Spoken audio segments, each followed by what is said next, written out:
हमारा ख्याल ये था जब ये डेंगू शुरू हुआ था कि हमारे पास कम से कम 47,000 के करीब जो है वो मरीज आएँगे, जो हमारा एस्टीमेट था। लेकिन हुँ। हमारे चीफ मिनिस्टर की डायरेक्शन पर और हमारी डिपार्टमेंट की एक्टिविटी की वजह से अल्हम्दुलिल्लाह ये 12,000 टोटल इस वक़्त 12,035 केस इस पूरे साल में जनवरी से अब तक हुए हैं। अच्छा। जबकि इसके मुकाबले में पिछले साल जो थे वो तकरीबन 17,335 थे। तो अल्लाह हुँ। का शुक्र है, तो एक बात तो तय है कि हमने अल्हम्दुलिल्लाह काम किया और अल्लाह का करम हुआ और डेंगू जो हम एक्सपेक्ट कर रहे थे इस बार बहुत तबाही फैलाएगा, अल्लाह का शुक्र है वो कंट्रोल रहा। और आपकी वसातत से मैं लोगों को एक और बात ये पहुँचाना चाहता हूँ कि डेंगू अब दिन-ब-दिन खत्म होने जा रहा है। हुँ। इसलिए इससे घबराने की ज़रूरत नहीं है, बल्कि मैं तो अब ये स्टेटमेंट देता हूँ कि अब डेंगू को हमें डिस्कस भी करने छोड़ देना चाहिए, उससे भी बड़ी-बड़ी बीमारियाँ जन्म ले रही हैं। क्योंकि अच्छा। डेंगू जो है वो जूं-जूं टेम्परेचर कम होगा, देखिए ना अभी आपने खुद अपने इंटरव्यू में बताया कि 10 से 20 डिग्री सेंटीग्रेड, हुँ। हालाँकि ये भी थोड़ा आपने ज़्यादा बताया, प्रोबेबली 20 से 30 के दरमियान वो ग्रो ज़्यादा करता है, लेकिन जूं-जूं अब टेम्परेचर कम होता जाएगा, ये मॉस्किटो कम होते जाएँगे, इसी वजह से मलेरिया और ये जो डेंगू है ना, इसकी बीमारियाँ दिन-ब-दिन कम होंगी और ये इंशाअल्लाह ताला आपको मैं बताऊँ नवंबर के एंड से या दिसंबर के अगले हफ्ते में डेंगू खत्म हो जाएगा, इक्का-दुक्का केस होगा। हुँ। इसलिए मैं तो अब ये समझता हूँ कि हुँ। डेंगू को तो डिस्कस करना भी ज़्यादती होगी, ठीक? अच्छा सर, जैसा कि आप दूसरी कह रहे बात ये हैं है कि कि आप डेंगू को डिस्कस नहीं करना चाहिए, लेकिन हम सब जानते हैं कि जब जी, मैं इस तरह बिल्कुल की ये बात वेव कह रहा आती हूँ कि है अब तो तो हमें हुकूमत की डेंगू को जानिब से डिस्कस कैंपेन्स चलाई जाती हैं ताकि आवाम को शऊर दिया जाए।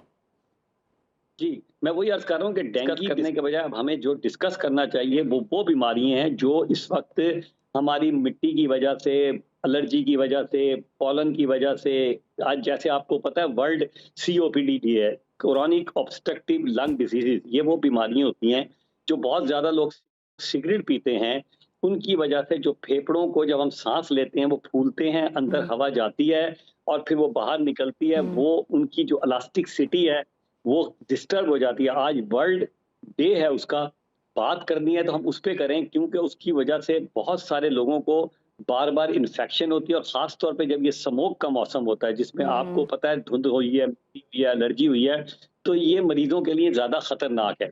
हुँ। हमने उस पे ये काम किया है कि सबसे पहले तो हॉस्पिटल्स में ऑक्सीजन की फरावानी को मद्देनज़र रखा है। हुँ। हमने इंजेक्शन स्टेरॉइड फरावानी में प्रोफ़ार्म किए हैं, दवाइयाँ बहुत दी हैं और लोगों से दरख़्वास्त करते हैं कि कोशिश करें अगर वो सिगरेट पीते हैं तो सिगरेट को छोड़ दें हुँ। और अपनी डाइट को बेहतर करें, थोड़ी-सी एक्सरसाइज़ का ख़्याल रखें, अपनी सेहत को बेहतर रखें, मास्क का इस्तेमाल करें और कोशिश करें किसी ऐसी जगह ना जाएँ जहाँ मिट्टी, धुंध।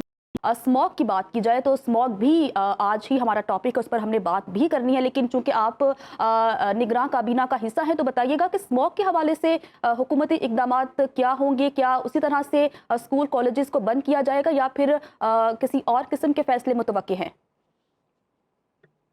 देखिए, स्मोक जो है ना बुनियादी तौर पे बिल्कुल आप सही फरमा रही हैं कि स्मोक जो है वो खाली स्कूल कॉलेज बंद करने से नहीं होगा। स्कूल हुँ। कॉलेज बंद करने का बस सिर्फ फ़ायदा ये होता है या दफ्तर का कि बच्चों की ज़रा सेहत बेहतर हो जाती है और नंबर 2 क्योंकि बच्चे और बूढ़े लोग जो होते हैं वो ससेप्टेबल होते हैं एलर्जिक कंडीशन के। हुँ। दूसरा फ़ायदा ये होता है कि क्योंकि जो मोस्ट कॉमन कॉज़ है, एक तो ये कि जो हमारा पेट्रोल है ना वो इतना अच्छा नहीं आता। तो हुँ। पेट्रोल जब बंद होता है तो उसमें सल्फर डाइऑक्साइड, कार्बन डाइऑक्साइड और इस तरह की गैसें निकलती हैं।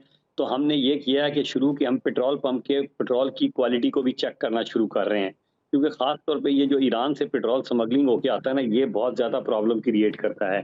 इसी तरह आप देखें कंस्ट्रक्शन जब होती है, तो उससे भी वो मिट्टी जो उड़ती है, तो हमने ये किया हुकूमत पंजाब ने चीफ मिनिस्टर की हिदायत पर कि हमने एक तो ये कि जितनी भी कंस्ट्रक्शन साइट है, वहाँ लाज़मी करार दिया है कि पानी का छिड़काव किया जाए। दूसरा हुँ। हमने लोगों से कहा है क्योंकि अकेली हुकूमत कुछ भी नहीं कर सकती कि वो मास्क का इस्तेमाल करें। मास्क हुँ। के इस्तेमाल से वो अपनी हिफाज़त करेंगे और हो जाएगा। तीसरी चीज़ हमने ये की है कि पेट्रोल पंप को हम पाबंद कर रहे हैं। चौथी ये जो बंद करने का मसला है वो सिर्फ़ इसलिए है कि ताकि ये जो हवा में पेट्रोल की, बल्कि मेरी रिक्वेस्ट है लोगों से कि अगर आपने 4 बारी गाड़ी निकालनी है तो 2 बार निकालें, 2 बार निकालनी है तो बाहर 1 मर्तबा निकालें, ताकि देखिए हुकूमत अकेली बेचारी खुद नहीं कर सकती जब तक सारे मिल के लोग ताउन नहीं करेंगे। हुँ। फिर जो सबसे इम्पोर्टेंट चीज़ है, जो इंडिया का बॉर्डर है, वहाँ जो उनके किसान है ना, उन्होंने वहाँ जो उनकी ज़ाया शुदा फसलें होती हैं उसको जला रहे हैं। अच्छा सर, इसी तरह स्मॉग हमने से निपटने सख्त के आर्डर लिए अपने ब्रीफली पास। बता दीजिएगा, क्या मसनूई बारिश भी करवाई जा सकती है? टेक्नोलॉजी का सहारा लिया जा सकता है निगरान हुकूमत की जानिब से? देखिए देखें, इस पे सोचा जा रहा है, बातचीत जारी है, लेकिन ये बहुत महँगा काम है। लेकिन ये एक अच्छी चॉइस होती है, लेकिन हुँ, उसके अपने मसाइल हैं, उस पे काम हम कर रहे हैं।